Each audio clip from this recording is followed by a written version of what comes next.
I'm holding it right now. The shoe.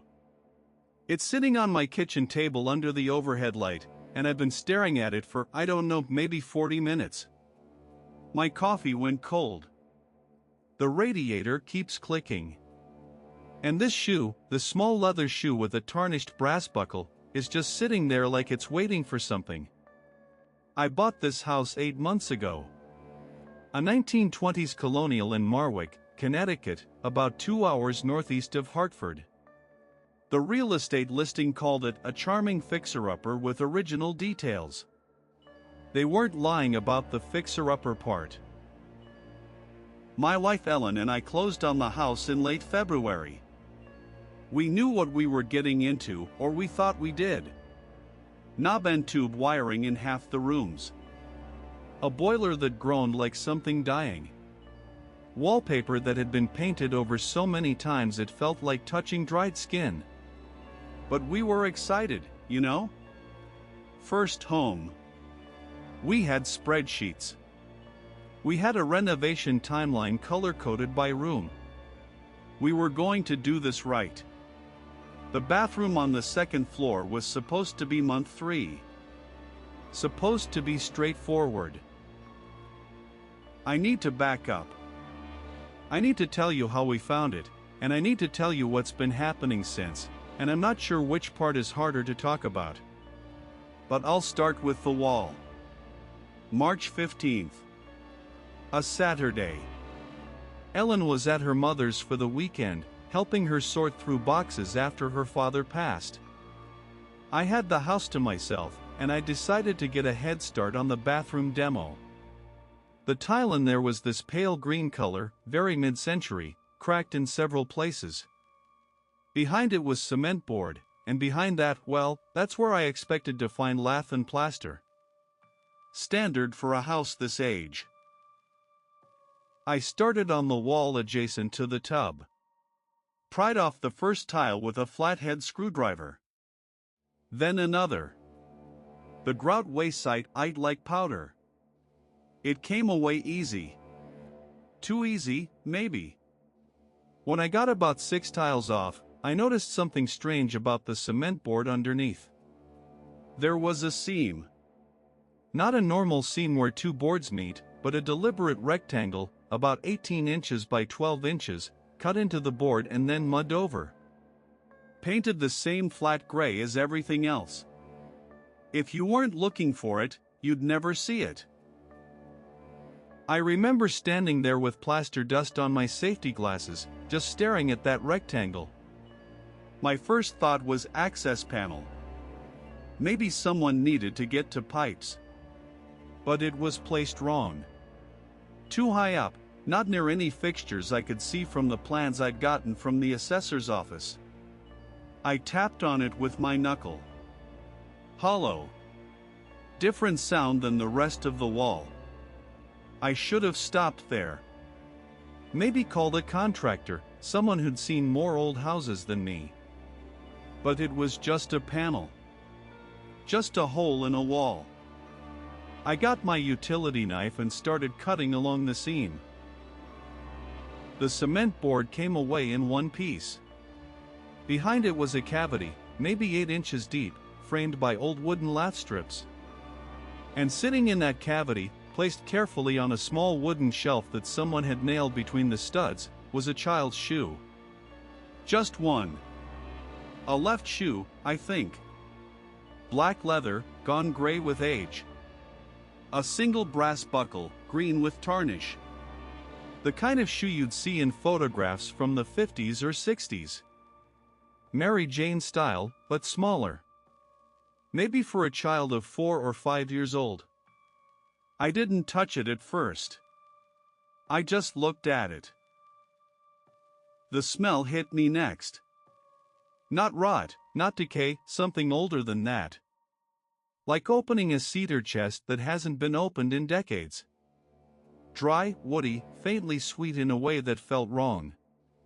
Like something sweet that's been left too long. There was something inside the shoe. I could see the edge of paper, folded small, tucked into the toe. I took a photograph with my phone. I don't know why. Documentation, maybe. Or some part of me already knew this was something I'd need to remember exactly. Then I reached in and picked up the shoe. It weighed almost nothing. The leather was stiff, curled slightly at the edges. The sole had separated from the upper in one spot, and I could see the stitching, hand-done, uneven. This wasn't a factory shoe. Someone had made this, or at least repaired it by hand. I turned it over. On the bottom, scratched into the leather sole with something sharp, were 2 letters, EM. I set the shoe down on the edge of the tub and pulled out the paper from inside. It was a single sheet, folded into quarters, brittle at the creases. I unfolded it slowly, terrified it would crumble. The handwriting was small, cramped, written in pencil that had faded to a pale gray. Some words I had to guess at, but most of it was legible. It was dated October 3, 1962. And this is what it said. I'm going to read it to you now, exactly as it was written, including the parts that don't make sense to me.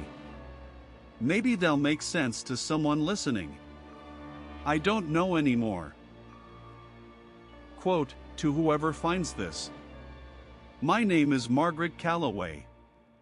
I live at 14 Dunmore Road with my husband Paul and our daughter Eleanor, who is 5 years old. I am putting this shoe in the wall because Eleanor told me to. She said a man who lives in the walls told her that if we hide something of hers, he will stop asking her to come inside. I do not believe in such things. But Eleanor has not slept in 3 weeks. She says the man watches her from the corner of her room where the walls meet. She says he smells like the inside of an old tree. End quote. The note continued. Quote, the doctor says it is nightmares. Paul says she will grow out of it.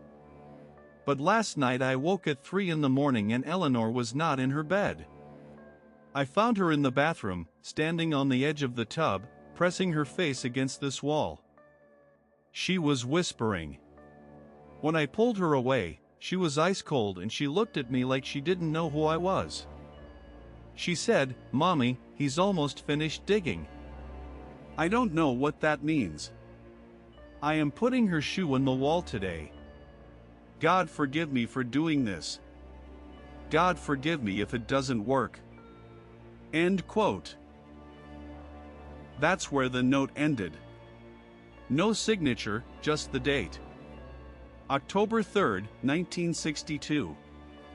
I stood there in my half-demolished bathroom, holding that piece of paper, and I felt I don't know how to describe it. Like the house had gotten smaller. Like the walls had leaned in. I told myself it was just an old letter. Some anxious mother in the 60s dealing with a kid who had nightmares. People believed all kinds of superstitious things back then. Hiding shoes in walls was actually a real tradition, if you can believe that. I looked it up later. It was supposed to ward off evil spirits. But here's the thing. The note said Eleanor was 5 years old in 1962. If she were still alive today, she'd be in her late 60s. I could find her, maybe. Ask her what she remembered. Except, and I need you to understand how much this has been eating at me, I couldn't find any record of an Eleanor Calloway in Marwick, Connecticut. Not in any census data, not in any school records, not in any of the local historical archives I spent 3 weekends searching through. I found Paul and Margaret Calloway. They owned this house from 1959 to 1971. But according to every document I could find, they never had children. I called Ellen that night. I didn't tell her everything, I didn't want to scare her, but I told her about the shoe, the hidden panel, the note. She laughed a little, nervously. She said it was probably just a sad story about a family who lost a child young, whose records got lost, whose grief got sealed into a wall and forgotten. Old houses have old secrets, she said. It doesn't mean anything. I wanted to believe her. I sealed the wall back up that night. I didn't even finish the demo. I just screwed a piece of plywood over the hole, taped plastic over it, and went to bed. But I kept the shoe. I don't know why. That was 8 months ago. Ellen came home. We finished the bathroom renovation, hired a contractor to do most of it, actually. I told him I'd gotten spooked by the old wiring, which wasn't entirely a lie. The wall got drywalled over, tiled over, sealed up. The shoe sat in a box in my office closet. I looked at it sometimes, turned it over in my hands, but I didn't do anything with it. I thought the story was over. I want to tell you about what's been happening since, but I need a moment. Because talking about this part means admitting that something is wrong with this house. With me. With the walls. It started in June. Small things first. I'd wake up in the middle of the night and hear tapping from somewhere inside the walls. Not water hammer, I know what that sounds like. This was rhythmic. Deliberate. 3 taps, pause. 3 taps, pause. It moved, too. Some nights it came from the bathroom wall. Some nights from the hallway. Once, it came from directly behind our headboard, and I lay there in the dark, not breathing, counting the taps until they stopped. Ellen sleeps through anything. She never heard it. I started to wonder if I was imagining things. Then the cold spots. You hear about these in ghost stories, right? But I'd never experienced anything like it before. There were places in the house, corners, mostly, where 2 walls met that were noticeably colder than the surrounding area. Not drafty. Just cold. Like standing next to an open refrigerator. I bought a thermal camera off Amazon, the kind contractors use to find insulation gaps. I scanned every corner of the house. The cold spots didn't show up on the camera. They were only cold to the touch. Only cold to skin. I told myself it was the old construction. Told myself houses this age have quirks. I told myself a lot of things. But in July, Ellen started having trouble sleeping. She didn't tell me at first, I only noticed because I'd wake up at 2 or 3 in the morning and find her side of the bed empty. I'd find her in the bathroom, or standing in the hallway, looking at nothing. When I'd ask her what was wrong, she'd say she'd had a strange dream but couldn't remember it. She'd say she'd woken up thirsty. She'd say she thought she'd heard something. By August, she was barely sleeping 4 hours a night. She looked thin, drawn. Dark circles under her eyes that makeup couldn't hide. I begged her to see a doctor, and she did. He gave her a prescription for a sleeping pill that made her groggy but didn't help her stay asleep. One night I woke up at 2:47 in the morning and Ellen was standing at the foot of the bed, facing the corner where the 2 walls met. She wasn't moving. She was just standing there, her arms at her sides, her head tilted slightly like she was listening to something. I said her name 3 times before she turned around. And when she did, God, I don't want to remember this, but I have to, when she turned around, she was crying. Not sobbing, not making any sound. Just tears running down her face in the dark, catching what little light came through the curtains. I asked her what was wrong. She shook her head. She said, he's almost finished digging. Then she blinked, wiped her face, and asked me why I was staring at her. She didn't remember standing there. She didn't remember saying those words. She didn't remember any of it. I'd like to tell you I handled it well. I didn't. I went to my office that night, got the shoe out of the closet, and just sat with it. Staring at it. Trying to understand. The same words Margaret Calloway had written in her note 60 years ago, "He's almost finished digging," had come out of my wife's mouth. Ellen had never seen the note. I'd never told her what it said. I hadn't told anyone. And yet she'd said those exact words while standing in the corner of our bedroom, in the exact pose Eleanor Calloway must have stood in all those years ago. I put the shoe back in the wall. That was my first instinct.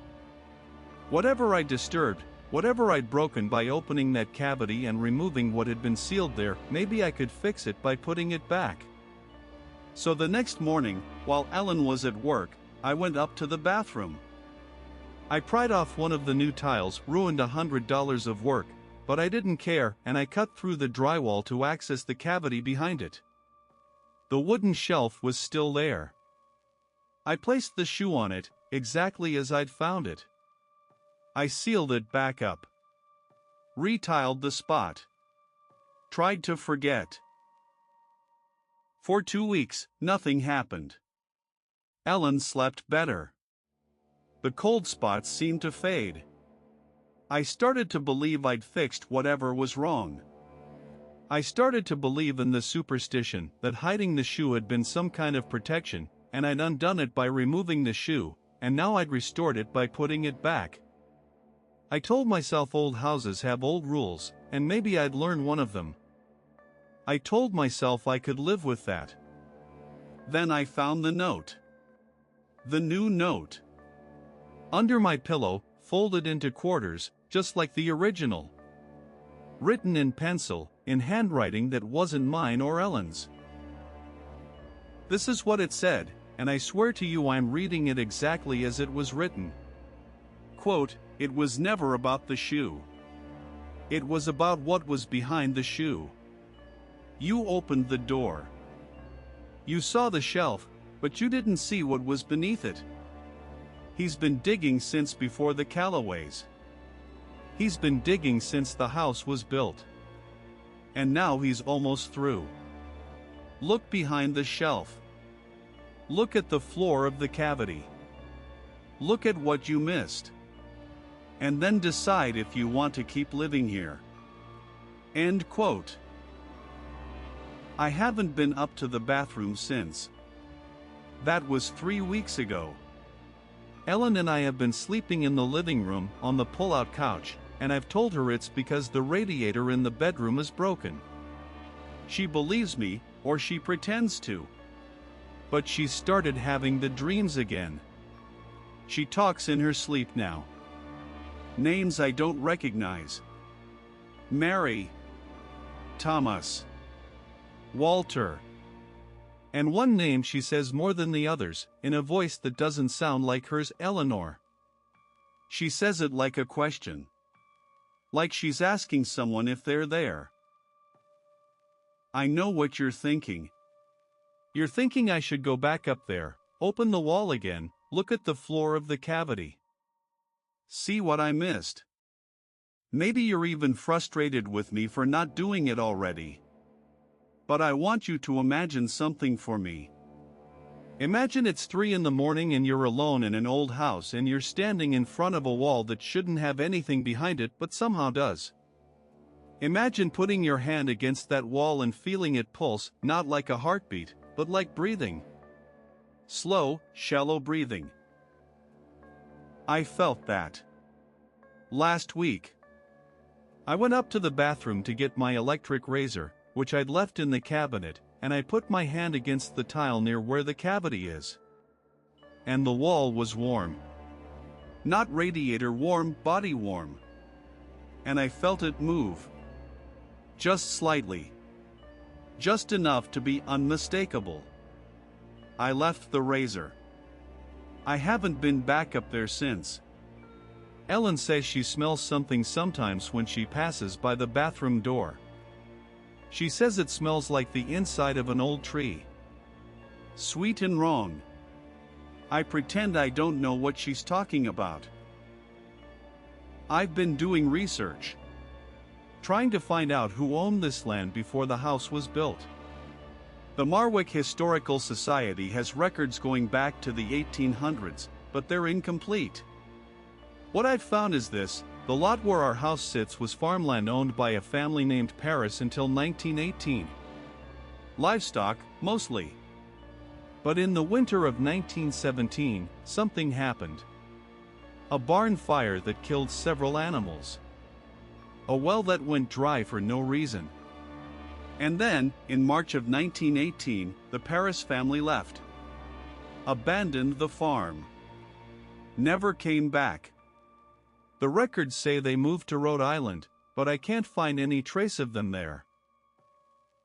The house was built in 1922 by a contractor named David Morrow. He never lived in it. He built it on spec and sold it within the year. But here's the strange thing: the original blueprints, which I got from the county assessor, show a basement that's larger than the basement we have. By about 40 square feet. There's a section of the basement, according to the original plans, that doesn't exist anymore. That got walled off sometime between 1922 and the present. Sealed up. Hidden. Just like the cavity behind the bathroom wall. I haven't gone looking for that hidden section. I'm not going to. I've seen enough horror movies to know what happens to people who go looking for things that were deliberately concealed. But I think about it. I think about what might be down there. I think about what might be digging. And I think about the phrase from both notes: he's almost finished. Almost finished doing what? Digging through what? To where? I don't want to know the answer. I don't think anyone should know the answer. We're selling the house. I told Ellen it was because of the commute, because of the constant repairs, because the neighborhood isn't what we hoped it would be. She agreed too quickly. I think she's glad to be leaving, even if she won't say why. The listing goes up next week. We've already found an apartment in Bridgeport, something modern, something built in 2019, something with no history at all. I'm counting down the days until we can leave.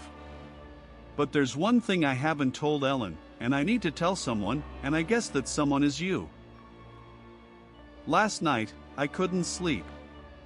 I was lying on the pull-out couch, Ellen beside me, and I heard the tapping again. 3 taps, pause. 3 taps, pause. But it wasn't coming from the walls this time. It was coming from under the floor. Directly below where I was lying. I held my breath and listened, and the tapping stopped. And then I heard something else. Scratching. Slow, deliberate scratching, like fingernails on wood, coming from beneath the floorboards. And then, and this is the part one can't stop thinking about, I heard a voice. It was muffled, distant, like someone speaking from very far away or through several layers of insulation. But it was definitely a voice. A child's voice. And it said my name. Not my full name, my nickname. The one only Ellen uses. The one I've never told anyone else. It said that name, and then it said something else, and I had to strain to hear it, and when I finally made out the words, I felt every hair on my body stand up. The voice said, "Thank you for opening the door." I didn't move for the rest of the night. I lay there, stiff as a board, staring at the ceiling, listening to Ellen breathe beside me, listening to the house settle and creak, listening for any other sound from below. There was nothing. Just silence. Just the radiator clicking. Just my heart pounding so hard I could feel it in my teeth. When the sun came up, I got out of bed and I sat at the kitchen table and I took out the shoe. I'd taken it out of the wall again. I couldn't leave it there, I don't know why, and I've been sitting here ever since. The shoe is right in front of me. That small leather shoe with the tarnished brass buckle. EM scratched into the sole. Eleanor's shoe. I've been looking at it for almost an hour now, and I've noticed something I didn't see before. On the inside of the shoe, near the heel, there are marks. Scratches. Like something was trying to scratch their way out from the inside. They're deep. They've gone through the leather lining. And at the bottom of those scratches, if you look closely, you can see what looks like dried blood. I'm going to leave this house. I'm going to sell it to someone else, and I'm going to take the shoe with me because I can't leave it here, and I'm going to try to forget any of this ever happened. But I don't think forgetting is possible anymore. I opened the door. That's what the voice said. I opened something that was supposed to stay closed. And whatever is behind that wall, whatever is beneath those floorboards, whatever has been digging since before the Callaways and before the Morrisons and maybe before the house itself was built, it knows I'm here. It knows my name. If you ever buy an old house, and you ever find something hidden in the walls, a shoe, a photograph, a letter sealed behind plaster, I'm begging you, leave it where it is. Don't touch it. Don't read it. Don't try to understand it. Some doors are sealed for a reason. Some things are meant to stay buried. And some questions, the ones that scratch at the back of your mind at 3 in the morning, the ones that make you press your ear to the wall and listen, those questions are not meant to have answers. The shoe is still on my kitchen table. I can hear Ellen moving around in the other room, packing boxes, talking on the phone with the movers. The listing goes up in 6 days. We'll be out of here in 2 weeks. And maybe, when we're gone, the new owners won't notice anything. Maybe whatever I disturbed has already gotten what it wanted. Maybe I'm just a doorway, a brief opening, and now it's moving on to wherever it was trying to go. Or maybe it's not finished yet. Maybe it's still digging. Maybe it's almost through. I don't sleep much anymore. When I do, I dream about walls. Walls that breathe. Walls that have fingers. Walls that peel back like skin to reveal something underneath that's been waiting for a very, very long time. In my dreams, I always look. I always see what's there.